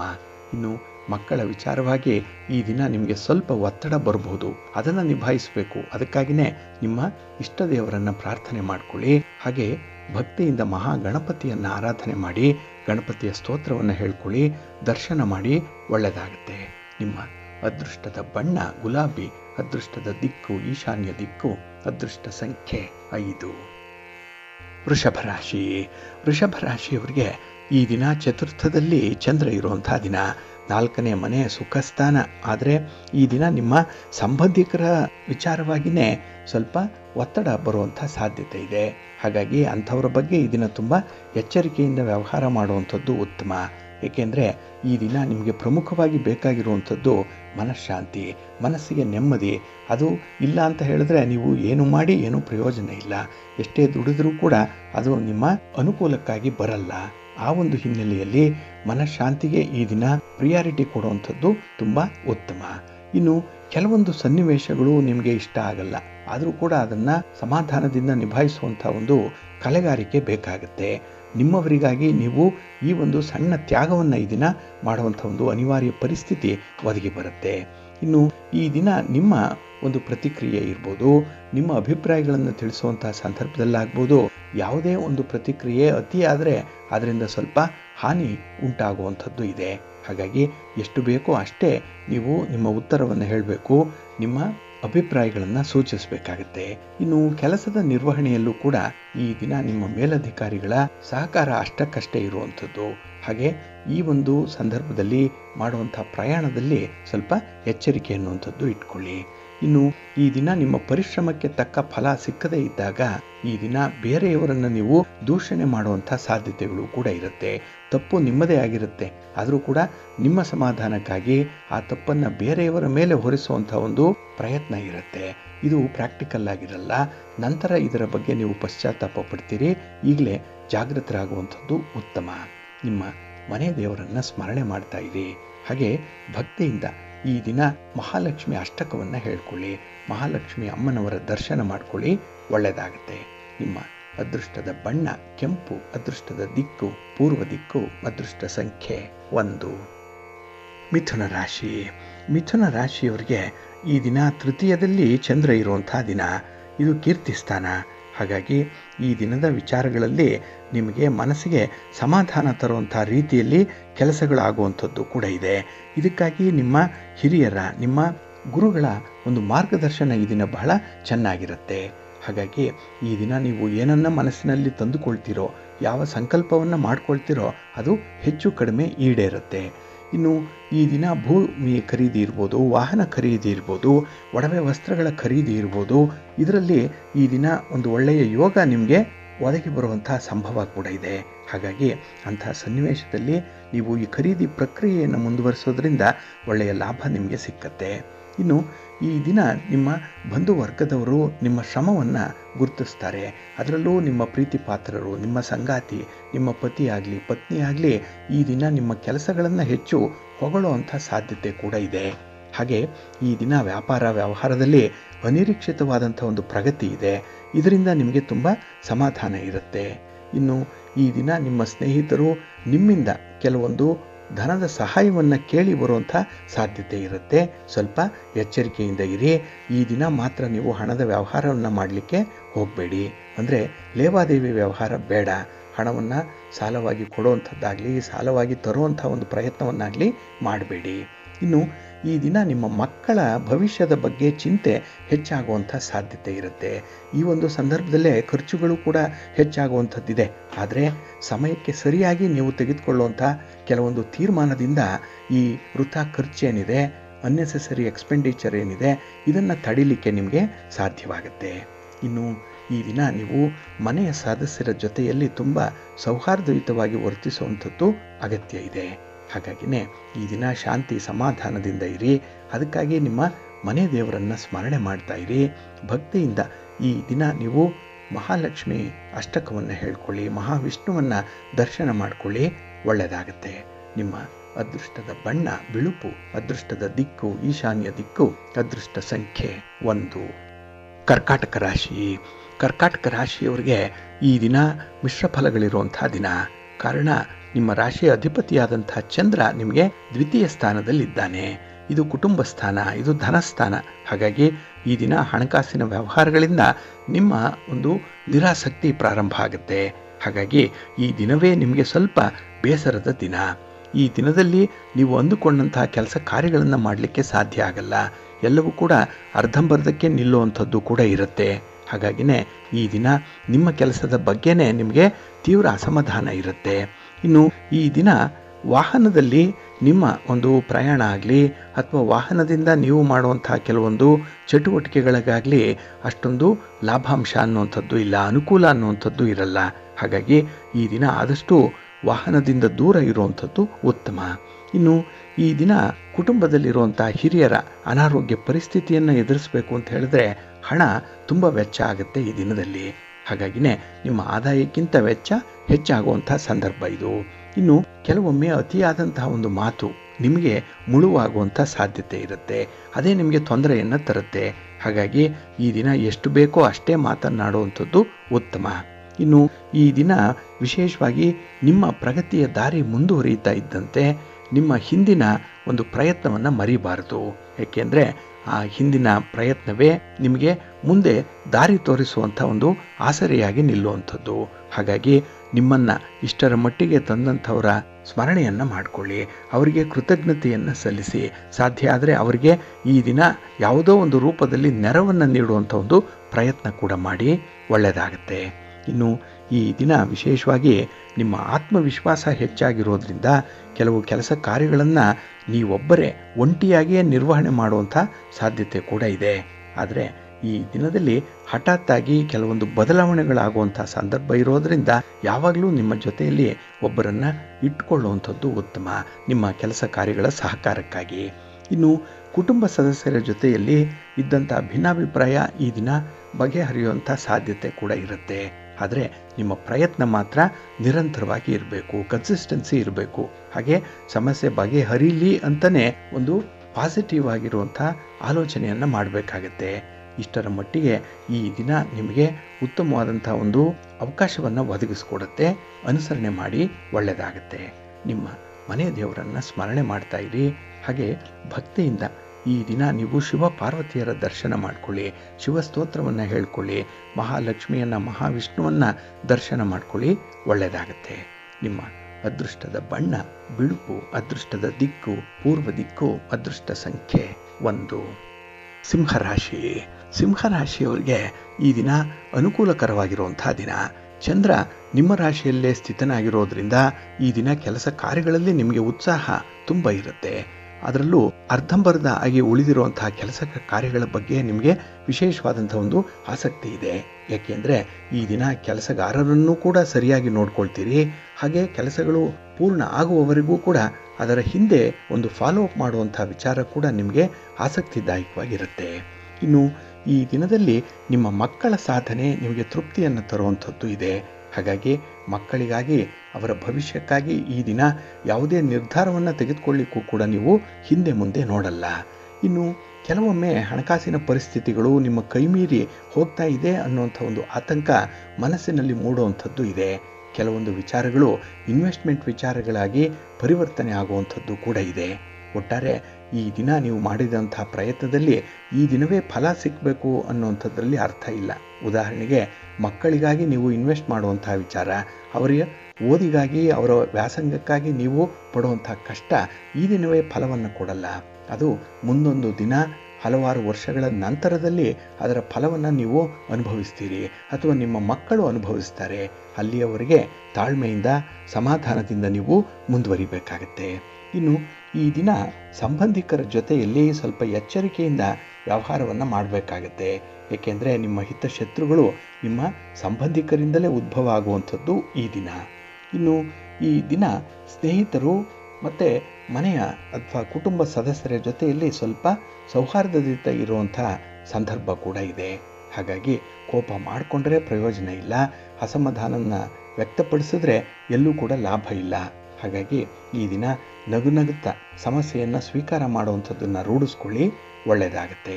ಹಾಗೆ ಈ ದಿನ ಕಳೆದ ಘಟನೆ ಏನಿದೆ ಅಂದರೆ ಈಗಾಗಲೇ ಆಗಿ ಹೋಗಿರುವಂಥ ಘಟನೆಗಳು, ಅದರ ಕಡೆ ಹೆಚ್ಚು ಚಿಂತೆಯನ್ನು ಮಾಡಬೇಡಿ, ಗಮನವನ್ನು ಕೊಡಬೇಡಿ. ಹಾಗಾಗಿ ಈ ಪೋಸ್ಟ್ ಮಾರ್ಟಮ್ ಮಾಡುವಂಥ ಕೆಲಸ ಮಾತ್ರ ಬೇಡ. ಪ್ರೋಗ್ರೆಸ್ ಆಗಬೇಕು, ಮುಂದೆ ಆಗಬೇಕಾಗಿರುವಂಥ ಕೆಲಸ ಕಾರ್ಯಗಳು ನಿಮ್ಮ ಜವಾಬ್ದಾರಿ, ಇದರ ಕಡೆ ಸ್ವಲ್ಪ ಗಮನ ಕೊಡಿ, ಒಳ್ಳೆಯದಾಗತ್ತೆ. ನಿಮ್ಮ ಮನೆ ದೇವರನ್ನು ಸ್ಮರಣೆ ಮಾಡ್ತಾ ಇರಿ. ಹಾಗೆ ಭಕ್ತಿಯಿಂದ ಈ ದಿನ ಆಂಜನೇಯ ಸ್ತೋತ್ರವನ್ನು ಹೇಳ್ಕೊಳ್ಳಿ, ಹನುಮಾನ್ ಚಾಲೀಸನ್ನು ಹೇಳ್ಕೊಳ್ಳಿ, ಶ್ರೀರಾಮ ರಕ್ಷಾ ಸ್ತೋತ್ರವನ್ನು ಹೇಳ್ಕೊಳ್ಳಿ, ಒಳ್ಳೆಯದಾಗತ್ತೆ.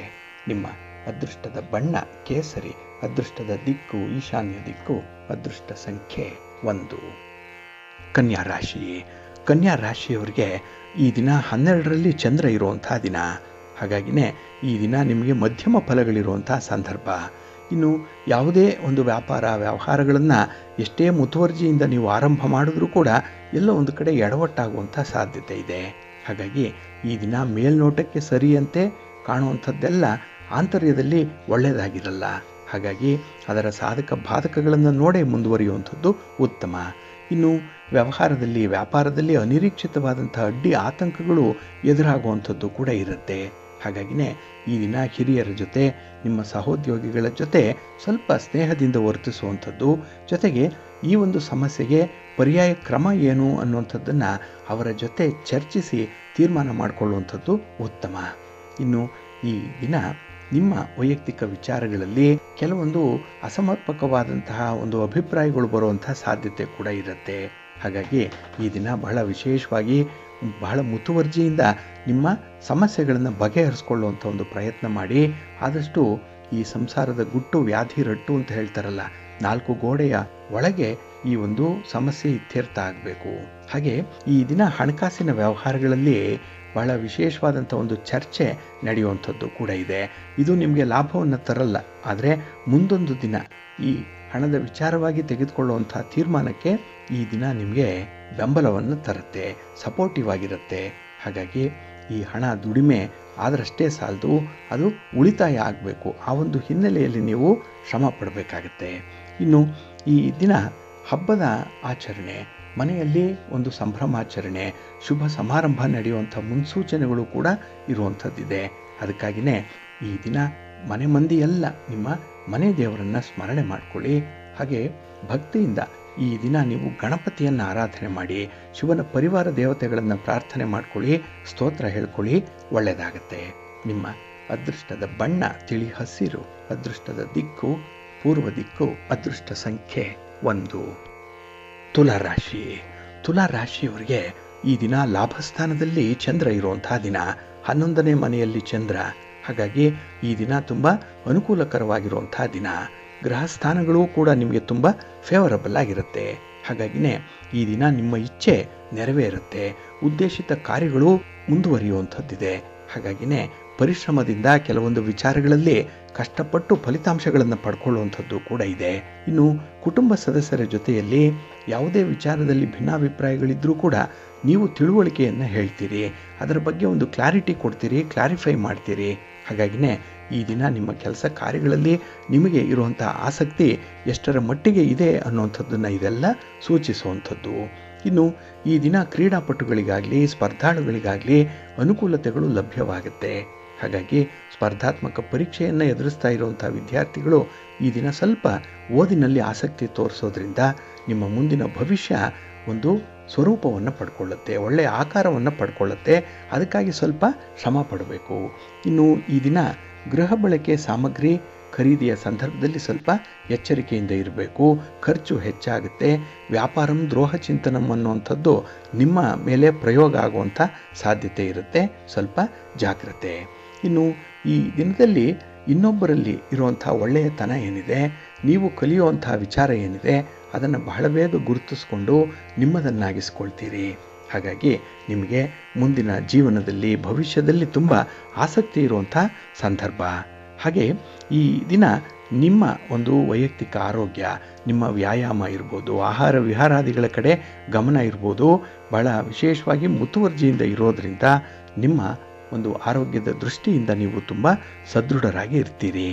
ಇನ್ನು ಈ ದಿನ ಹಠಾತ್ತಾಗಿ ಕೆಲವೊಂದು ಪ್ರಯಾಣದ ಸೂಚನೆಗಳು ಬರ್ಬೋದು, ಸ್ವಲ್ಪ ಎಚ್ಚರಿಕೆಯಿಂದ ಮುಂದುವರಿರಿ. ಇನ್ನು ವಿಶೇಷವಾಗಿ ನಿಮಗೆ ಪ್ರೀತಿ ಪ್ರೇಮದ ವಿಚಾರದಲ್ಲಿ ತೃಪ್ತಿದಾಯಕವಾದಂಥ ಒಂದು ಭಾವನೆ ಇರುತ್ತೆ. ಆ ಭಾವನೆಯನ್ನೇ ಮುಂದುವರಿಸ್ಕೊಳ್ಳಿ, ಏಕೆಂದರೆ ಅದೇ ಗುಂಗಿನಲ್ಲೇ ಕೆಲವೊಂದು ಸಾಧನೆಗಳನ್ನು ಮಾಡಲಿಕ್ಕೆ ನಿಮಗೆ ಸಾಧ್ಯ ಆಗುತ್ತೆ. ನಿಮ್ಮ ಮನೆ ದೇವರನ್ನು ಸ್ಮರಣೆ ಮಾಡ್ತಾ ಇರಿ. ಹಾಗೆ ಭಕ್ತಿಯಿಂದ ಈ ದಿನ ಮಹಾಲಕ್ಷ್ಮಿಯನ್ನು ಆರಾಧನೆ ಮಾಡಿ, ಮಹಾವಿಷ್ಣುವನ್ನು ಪ್ರಾರ್ಥನೆ ಮಾಡ್ತಾ ಇರಿ, ಒಳ್ಳೆಯದಾಗುತ್ತೆ. ನಿಮ್ಮ ಅದೃಷ್ಟದ ಬಣ್ಣ ಕೆಂಪು, ಅದೃಷ್ಟದ ದಿಕ್ಕು ಪೂರ್ವ ದಿಕ್ಕು, ಅದೃಷ್ಟ ಸಂಖ್ಯೆ 1. ವೃಶ್ಚಿಕ ರಾಶಿ. ವೃಶ್ಚಿಕ ರಾಶಿಯವರಿಗೆ ಈ ದಿನ ದಶಮದಲ್ಲಿ ಚಂದ್ರ ಇರೋದರಿಂದ ಬಹಳ ವಿಶೇಷವಾದಂಥ ಕೆಲಸ ಕಾರ್ಯಗಳು ನಿಮ್ಮಿಂದ ಆಗುವಂಥದ್ದು ಇದೆ. ಅದರಲ್ಲೂ ಈ ದಿನ ಮನೆ ಕೆಲಸ, ನಿಮ್ಮ ಕುಟುಂಬದ ಕೆಲಸ ಬಹಳ ವಿಶೇಷ ಆಸಕ್ತಿಯಿಂದ ಪ್ರಾರಂಭ ಆಗುವಂಥದ್ದಿದೆ. ಇನ್ನು ದೀರ್ಘಾವಧಿಯಲ್ಲಿ ಇದ್ದಂತಹ ಸಮಸ್ಯೆಯೊಂದು ಈ ದಿನ ಬಗೆಹರಿಯುತ್ತೆ. ಬಹಳ ದಿನಗಳಿಂದ ನೆನೆಗುದಿಗೆ ಬಿದ್ದಂತಹ ಒಂದು ವಿಚಾರ ಈ ದಿನ ನಿಮ್ಮ ಒಂದು ಗಮನಕ್ಕೆ ಬರುತ್ತೆ. ಅದನ್ನು ಪೂರ್ಣಗೊಳಿಸುವಂಥ ಒಂದು ಸಾಹಸದ ಕೆಲಸಕ್ಕೆ ಕೈ ಹಾಕುವಂಥದ್ದು ಇದೆ. ಇನ್ನು ಈ ದಿನ ಸ್ಥಿರಾಸ್ತಿ ವಿಚಾರವಾಗಿ ಕೆಲವೊಂದು ಸಮಸ್ಯೆಗಳು ಉದ್ಭವ ಈಗಾಗಲೇ ಆಗಿದೆ. ಅದನ್ನು ಪರಿಹಾರ ಮಾಡಿಕೊಳ್ಳುವಂಥ ಒಂದು ಪ್ರಯತ್ನ ಕೂಡ ಈ ದಿನ ಆಗತ್ತೆ. ಆದರೆ ಪೂರ್ಣವಾಗಿ ಪರಿಹಾರ ಆಗಲ್ಲ, ಸ್ವಲ್ಪ ಪ್ರಗತಿ ಅನ್ನುವಂಥದ್ದು ಇರುತ್ತೆ. ಇನ್ನು ಈ ದಿನ ಕೆಲವೊಂದು ಹೊಸ ಚಟುವಟಿಕೆಗಳಲ್ಲಿ ಭಾಗವಹಿಸುವಂಥ ಒಂದು ಉತ್ಸಾಹ ಇದೆ. ಎನರ್ಜಿ ಲೆವೆಲ್ ಚೆನ್ನಾಗಿದೆ. ಜೊತೆಗೆ ಈ ದಿನ ಕೆಲಸ ಕಾರ್ಯಗಳನ್ನು ಮಾಡಿ ಮೆಚ್ಚಿಸುವಂಥ ಒಂದು ಪ್ರಯತ್ನ ಕೂಡ ಇರುತ್ತೆ. ನಿಮ್ಮ ಪ್ರೀತಿ ಪಾತ್ರರಿಗಾಗಿ ನಿಮ್ಮ ಪ್ರೇಮಿಗಳಿಗಾಗಿ, ಪತಿಗಾಗಿ, ಪತ್ನಿಯಾಗಿ ಈ ದಿನ ಒಳ್ಳೆಯ ಕೆಲಸ ಮಾಡಿ ಅವರಿಂದ ಒಂದು ಶಭಾಷ್ಗಿರಿಯನ್ನು ಗಿಟ್ಟಿಸಿಕೊಳ್ಳುವಂಥ ಒಂದು ಪ್ರಯತ್ನದಲ್ಲಿ ಇರ್ತೀರಿ. ಹಾಗಾಗಿ ಈ ದಿನ ನೀವು ಬೇರೆಯವರಿಗಾಗಿಯೇ ಹೆಚ್ಚು ಕೆಲಸಗಳನ್ನು ಮಾಡುವಂಥ ಸಾಧ್ಯತೆ ಇರುತ್ತೆ. ಆದರೆ ಈ ದಿನ ಇತರರ ರಹಸ್ಯ ವಿಚಾರಗಳೇನಿದೆ, ವೈಯಕ್ತಿಕ ವಿಚಾರಗಳೇನಿದೆ, ಅದರಲ್ಲೂ ಕೂಡ ಈ ದಿನ ನಿಮಗೆ ಆಸಕ್ತಿ ಜಾಸ್ತಿ ಆಗುತ್ತೆ. ಆದರೆ ಅದನ್ನು ಈ ದಿನ ಒಂದು ಚೌಕಟ್ಟಿನೊಳಗೆ ನೀವು ಪರಿಹಾರ ಮಾಡಿಕೊಳ್ಳುವಂಥದ್ದು ಉತ್ತಮ. ಇನ್ನು ಈ ದಿನ ಯಾವುದೇ ಒಂದು ವಿಚಾರದಲ್ಲೂ ಕೂಡ ಹಿರಿಯರ ಒಂದು ನಿರೀಕ್ಷಿತವಾದಂಥ ಸಲಹೆ, ಮಾರ್ಗದರ್ಶನ ಅದನ್ನು ಅಳವಡಿಸ್ಕೊಳ್ಳುವಂಥ ಒಂದು ಪ್ರಯತ್ನ ಮಾಡಿ. ಅದು ನಿಮಗೆ ಉಡುಗೊರೆಯ ರೂಪದಲ್ಲಿ ಬರುವಂಥ ಸಾಧ್ಯತೆ ಇರುತ್ತೆ. ಇನ್ನು ಈ ದಿನ ಅನಾರೋಗ್ಯ ಪರಿಸ್ಥಿತಿಯನ್ನು ಎದುರಿಸಬೇಕು. ಅದು ನಿಮ್ಮ ಅನಾರೋಗ್ಯ ಪರಿಸ್ಥಿತಿಯೋ, ನಿಮ್ಮ ಕುಟುಂಬಸ್ಥರ ಅನಾರೋಗ್ಯ ಪರಿಸ್ಥಿತಿಯೋ ಈ ದಿನ ನಿಮ್ಮನ್ನು ಸ್ವಲ್ಪ ಚಿಂತೆಗೀಡು ಮಾಡುವಂಥ ಸಾಧ್ಯತೆ ಕೂಡ ಇರುತ್ತೆ. ಆದರೆ ಪರಿಸ್ಥಿತಿಯನ್ನು ಧೈರ್ಯವಾಗಿ ಎದುರಿಸ್ತೀರಿ. ಅಂಥ ಒಂದು ಆತ್ಮವಿಶ್ವಾಸ ಈ ದಿನ ನಿಮಗೆ ಹೆಚ್ಚಾಗಿರುತ್ತೆ. ಎನರ್ಜಿ ಲೆವೆಲ್ ಕೂಡ ಚೆನ್ನಾಗಿದೆ. ಕೆಲಸ ಕಾರ್ಯಗಳು ಯಶಸ್ವಿಯಾಗುತ್ತೆ. ನಿಮ್ಮ ಮನೆ ದೇವರನ್ನು ಸ್ಮರಣೆ ಮಾಡ್ತಾ ಇರಿ. ಹಾಗೆ ಭಕ್ತಿಯಿಂದ ನವಗ್ರಹ ಸ್ತೋತ್ರವನ್ನು ಹೇಳ್ಕೊಳ್ಳಿ, ನವಗ್ರಹಗಳ ದರ್ಶನ ಮಾಡ್ಕೊಳ್ಳಿ, ಒಳ್ಳೆಯದಾಗುತ್ತೆ. ನಿಮ್ಮ ಅದೃಷ್ಟದ ಬಣ್ಣ ಕೆಂಪು, ಅದೃಷ್ಟದ ದಿಕ್ಕು ಪೂರ್ವ ದಿಕ್ಕು, ಅದೃಷ್ಟ ಸಂಖ್ಯೆ 1. ಧನುರಾಶಿ. ಧನುರಾಶಿಯವರಿಗೆ ಈ ದಿನ ನವಮದಲ್ಲಿ ಚಂದ್ರ ಇರುವಂಥ ದಿನ, ಮಿಶ್ರ ಫಲಗಳಿರುವಂಥ ದಿನ. ಹಾಗಾಗಿನೇ ಈ ದಿನ ಬಹಳ ಪ್ರಮುಖವಾಗಿರುವಂಥ, ಗುರುತರವಾಗಿರುವಂಥ, ಜವಾಬ್ದಾರಿಯುತವಾದಂಥ ಕೆಲಸ ಕಾರ್ಯಗಳನ್ನು ಆರಂಭ ಮಾಡಬೇಡಿ. ಕಷ್ಟಪಟ್ಟು ಆರಂಭ ಮಾಡಿದ್ರೂ ಮಧ್ಯದಲ್ಲೇ ನಿಂತು ಹೋಗುತ್ತೆ. ಇದರಿಂದ ನಿಮ್ಮ ಒಂದು ಹೆಸರಿಗೆ ಕಳಂಕ ಬರುತ್ತೆ. ನಿಮ್ಮ ಪ್ರಯತ್ನ ಅಲ್ಲಿ ಸಾರ್ಥಕವಾಗಲ್ಲ. ಇನ್ನು ವಿಶೇಷವಾಗಿ ಈ ದಿನ ನಿಮ್ಮ ಪ್ರಗತಿಯ ದಾರಿಯನ್ನು ನೀವು ಚೆನ್ನಾಗಿ ಕಂಡು ಹಿಡ್ಕೊಳ್ತೀರಿ. ಆರಂಭ ಚೆನ್ನಾಗಿದೆ. ಆದರೆ ನಿಮ್ಮ ಹಿತಶತ್ರುಗಳ ಒಂದು ಒತ್ತಾಯದಿಂದ, ಒತ್ತಡದಿಂದ, ದಾಕ್ಷಿಣ್ಯದಿಂದ ಈ ದಿನ ನೀವು ಆಯ್ಕೆ ಮಾಡಿಕೊಂಡಂಥ ದಾರಿಯನ್ನೇ ಬದಲಾವಣೆ ಮಾಡುವಂಥ ಸಾಧ್ಯತೆ ಇರುತ್ತೆ. ಹಾಗಾಗಿ ಈ ದಿನ ಯೂಟರ್ನ್ ಆಗುವಂಥದ್ದು ಬಹಳ ನಿರೀಕ್ಷಿತ ಮಟ್ಟದಲ್ಲಿ ಇರುತ್ತೆ. ಇನ್ನು ಈ ದಿನ ನಿಮ್ಮ ಕಾರ್ಯಕ್ಷೇತ್ರದಲ್ಲಿ ನಿಮಗೆ ಸುಲಭವಾಗಿ ಯಶಸ್ಸು ಸಿಕ್ಕಲ್ಲ. ಒಂದು ಸಣ್ಣ ಕೆಲಸವನ್ನು ಮಾಡಲಿಕ್ಕೂ ಕೂಡ ಈ ದಿನ ತುಂಬ ಪರಿತಪಿಸಬೇಕಾಗತ್ತೆ, ತುಂಬ ಪ್ರಯತ್ನ ಪಡಬೇಕಾಗತ್ತೆ. ಹಾಗಾಗಿ ನಿಮ್ಮ ಸ್ನೇಹಿತರಾಗಲಿ, ಬಂಧುಗಳಾಗಲಿ ನಿಮ್ಮ ಕಷ್ಟಕ್ಕೆ ಆಗಲ್ಲ, ನಿಮ್ಮ ಸಹಾಯಕ್ಕೆ ಬರಲ್ಲ. ಹಾಗಾಗಿನೇ ಈ ದಿನ ಯಾರ ಮೇಲೂ ಕೂಡ ಹೆಚ್ಚು ಅವಲಂಬನೆಯನ್ನು ಹೊಂದುವಂಥದ್ದು ಅಷ್ಟೊಂದು ಅನುಕೂಲವನ್ನು ತರಲ್ಲ. ಇನ್ನು ಈ ದಿನ ಧಾರ್ಮಿಕ ಕ್ಷೇತ್ರದಲ್ಲಿರುವಂಥವ್ರಿಗೆ ಹೆಚ್ಚಿನ ಒಂದು ಗೌರವ ಸ್ಥಾನಮಾನ ಈ ದಿನ ಇರುವಂಥದ್ದಿದೆ. ನಿಮ್ಮ ಒಂದು ಪ್ರತಿಭೆಗೆ ಮಾನ್ಯತೆ ಸಿಕ್ಕುವಂಥದ್ದು ಇರುತ್ತೆ. ಹಾಗೆ ಈ ದಿನ ವಿದೇಶದಲ್ಲಿರುವಂಥ ಬಂಧುಗಳಿಂದ ನೀವು ಒಳ್ಳೆಯ ಸುದ್ದಿಯನ್ನು ಕೇಳುವಂಥ ಅವಕಾಶ ಕೂಡ ಇದೆ. ಇನ್ನು ಈ ದಿನ ನಿಮ್ಮ ಒಡ ಹುಟ್ಟಿದವರ ಜೊತೆಯಲ್ಲೂ ಕೂಡ ಭಿನ್ನಾಭಿಪ್ರಾಯಗಳಿದ್ದರೂ ಕೂಡ ಅದನ್ನು ನಿವಾರಣೆ ಮಾಡಿಕೊಂಡು ಮುಂದುವರಿಯುವಂಥ ಒಂದು ಒಳ್ಳೆಯ ಆಲೋಚನೆ ಇದೆ, ಒಳ್ಳೆಯ ಪ್ರಯತ್ನ ಇದೆ. ಇದನ್ನು ಮುಂದುವರಿಸಿ, ಒಳ್ಳೆಯದಾಗುತ್ತೆ. ಇನ್ನು ಯಾವುದೇ ಸಮಸ್ಯೆ ಇದ್ದರೂ ಕೂಡ ಅದನ್ನು ಅನಾಯಾಸವಾಗಿ ಎದುರಿಸುವಂಥ ಒಂದು ಧೈರ್ಯ ಇದೆ. ಆದರೆ ಗ್ರಹಗತಿಗಳು ಅಷ್ಟೊಂದು ಚೆನ್ನಾಗಿಲ್ಲ. ಇದರಿಂದ ನಿಮಗೆ ಹಿನ್ನಡೆ ಉಂಟಾಗುವಂಥದ್ದಿದೆ. ಹಾಗಾಗಿ ಎಷ್ಟು ಬೇಕೋ ಅಷ್ಟೇ ಪ್ರಯತ್ನವನ್ನು ಮಾಡಿ ಮುಂದುವರಿರಿ, ಒಳ್ಳೆಯದಾಗುತ್ತೆ. ನಿಮ್ಮ ಮನೆ ದೇವರನ್ನು ಸ್ಮರಣೆ ಮಾಡ್ತಾ ಇರಿ, ದುರ್ಗಾ ಸ್ತುತಿಯನ್ನು ಮಾಡಿ, ಅಮ್ಮನವರ ದರ್ಶನ ಮಾಡಿಕೊಳ್ಳಿ. ಈ ದಿನ ಒಳ್ಳೆಯದಾಗುತ್ತೆ. ನಿಮ್ಮ ಅದೃಷ್ಟದ ಬಣ್ಣ ಕೆಂಪು, ಅದೃಷ್ಟದ ದಿಕ್ಕು ಉತ್ತರ ದಿಕ್ಕು, ಅದೃಷ್ಟ ಸಂಖ್ಯೆ 1. ಮಕರ ರಾಶಿ. ಮಕರ ರಾಶಿಯವರಿಗೆ ಈ ದಿನ ಅಷ್ಟಮದಲ್ಲಿ ಚಂದ್ರ ಇರುವಂಥ ದಿನ, 8ನೇ ಮನೆ. ಹಾಗಾಗಿ ಈ ದಿನ ನಿಮಗೆ ಮಿಶ್ರ ಫಲಗಳಿರುವಂಥ ಸಂದರ್ಭ ಇದೆ. ಇನ್ನು ಕೆಲವೊಂದು ಸಣ್ಣ ವಿಚಾರ, ಸಣ್ಣ ಸಮಸ್ಯೆ ಅಂತ ಹೇಳಿ ನೀವು ನೆಗ್ಲೆಕ್ಟ್ ಮಾಡ್ತೀರಿ. ಆದರೆ ಮುಂದೆ ಅದೇ ದೊಡ್ಡದಾಗಿ ಪರ್ವತಾಕಾರದಲ್ಲಿ ಬೃಹದಾಕಾರವಾಗಿ ಬೆಳೆದು ನಿಲ್ಲುವಂಥ ಸಾಧ್ಯತೆ ಇರುತ್ತೆ. ಹಾಗಾಗಿ ಈ ದಿನ ಸಮಸ್ಯೆ ನಿಮಗೆ ದೊಡ್ಡದು ಚಿಕ್ಕದು ಅನ್ನುವಂಥ ಒಂದು ವಿಶೇಷ ಅರ್ಥದಲ್ಲಿ ಇರಲ್ಲ. ಯಾವುದೇ ಆದರೂ ಕೂಡ ಸಮಸ್ಯೆಯೇ. ಅದನ್ನು ಸ್ವಲ್ಪ ಸೀರಿಯಸ್ ಆಗಿ ತೆಗೆದುಕೊಂಡು ಪರಿಹಾರ ಮಾಡಿಕೊಳ್ಳುವಂಥದ್ದು ಉತ್ತಮ. ಇನ್ನು ಈ ದಿನ ನಿಮಗೆ ವಾಹನದಿಂದ ಸ್ವಲ್ಪ ತೊಂದರೆಗಳು ಉಂಟಾಗುವಂಥದ್ದು ಇದೆ. ಪ್ರಯಾಣ ನಿಮಗೆ ಈ ದಿನ ದುಬಾರಿ ಆಗುತ್ತೆ. ಜೊತೆಗೆ ನೀವು ನಿರೀಕ್ಷಿತ ರೀತಿಯಲ್ಲಿ ಗುರಿಯನ್ನು ತಲುಪಲಿಕ್ಕೆ ಸಾಧ್ಯವಾಗಲ್ಲ. ಹಾಗಾಗಿನೇ ಈ ದಿನ ದೂರದ ಪ್ರಯಾಣ ಇದ್ದರೆ ಅಥವಾ 10 ಜನರ ಜೊತೆಯಲ್ಲಿ ಪ್ರಯಾಣ ಮಾಡುವಂಥ ಸಂದರ್ಭ ಇದ್ದರೆ ಆದಷ್ಟು ಎಚ್ಚರಿಕೆಯಿಂದ ಮಾಡುವಂಥದ್ದು ಉತ್ತಮ. ಇನ್ನು ವ್ಯಾಪಾರದಲ್ಲಿ, ವ್ಯವಹಾರದಲ್ಲಿ ಅಡ್ಡಿ ಆತಂಕಗಳು ಈ ದಿನ ಜಾಸ್ತಿ. ಸುಗಮವಾಗಿ ನಡೆಯಲ್ಲ, ತುಂಬ ಶ್ರಮ ಪಡಬೇಕು. ಅದರಲ್ಲೂ ನಿಮಗೆ ಯಾರು ಭರವಸೆಯನ್ನು ಕೊಟ್ಟಿದ್ದಾರೋ ಅಂಥವರೇ ಕೈ ಕೊಡುವಂಥ ಸಾಧ್ಯತೆ ಇರುತ್ತೆ. ಇನ್ನು ಈ ದಿನ ಕೆಲವರನ್ನು ನಂಬಿ ಮೋಸ ಹೋಗ್ತೀರಿ. ಏಕೆಂದರೆ ಅವರ ಮಾತನ್ನು ನಂಬಿಕೊಳ್ತೀರಿ. ಅವರ ನಡತೆಯಲ್ಲಿ ಏನೋ ವಿಶ್ವಾಸಾರ್ಹತೆ ಇದೆ ಅನ್ನುವಂಥ ಒಂದು ಕ್ಯಾಲ್ಕುಲೇಷನ್ ನಿಮ್ಮದು. ಆದರೆ ಅದೆಲ್ಲವೂ ಕೂಡ ತಳಕೆಳಕಾಗಿ ಹೋಗುವಂಥ ಸನ್ನಿವೇಶವೊಂದು ನಡೆಯುತ್ತೆ. ಹಾಗಾಗಿ ನಂಬಿ ಮೋಸ ಹೋಗುವಂಥ ಒಂದು ಸಾಧ್ಯತೆ ಈ ದಿನ ಇರೋದರಿಂದ ಸ್ವಲ್ಪ ಎಚ್ಚರಿಕೆಯಿಂದ ಇರಿ. ಅದರಲ್ಲೂ ತೀರಾ ಇತ್ತೀಚೆಗೆ ನಿಮಗೆ ಯಾರು ಪರಿಚಯ ಆಗಿದ್ದಾರೆ ಅಂಥವ್ರ ಕಡೆ ಸ್ವಲ್ಪ ಗಮನ ಇರಲಿ. ಅವರಿಗೆ ಯಾವುದೇ ರೀತಿಯ ಹಣಕಾಸಿನ ಸ್ವಾತಂತ್ರ್ಯವನ್ನು ಕೊಡಲಿಕ್ಕೆ ಹೋಗಬೇಡಿ. ಅವರಿಂದನೇ ಈ ದಿನ ನಿಮಗೆ ತೊಂದರೆಗಳಾಗುವಂಥ ಸಾಧ್ಯತೆ ಇರುತ್ತೆ.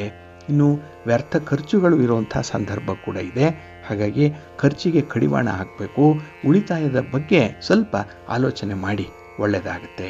ಮಹಾಲಕ್ಷ್ಮಿಯನ್ನು ಆರಾಧನೆ ಮಾಡಿಕೊಳ್ಳಿ.